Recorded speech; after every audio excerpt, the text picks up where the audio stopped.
గతంలో జగన్ సర్కార్ మీద ఎవరు ఆందోళన చేస్తే ఆ ఆందోళనలు ఫ్రంట్ పేజీ బ్యానర్ హెడ్డింగ్లు పెట్టి ఆ పైన డిబేట్లు చేసేది తెలుగుదేశం అనుకూల మీడియా. ఇప్పుడు తెలుగుదేశం కూటమి ప్రభుత్వ అధికారంలో ఉంది కాబట్టి ఆందోళన చేసే వాళ్ళని హైలైట్ వైసీపీ మీడియాని సాక్షి చేస్తుంది.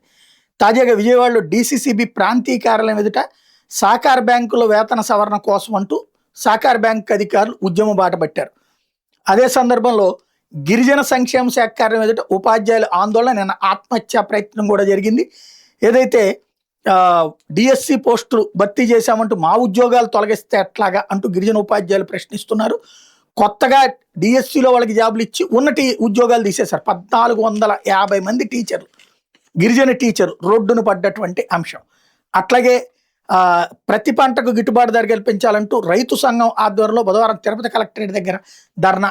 మరోవైపున ఏదైతే కళ్యాణపు లోవాని నో మైనింగ్ జోన్గా ప్రకటించాలని ఆదివాసీలు, ప్రజా సంఘాల నాయకులు ఆందోళన.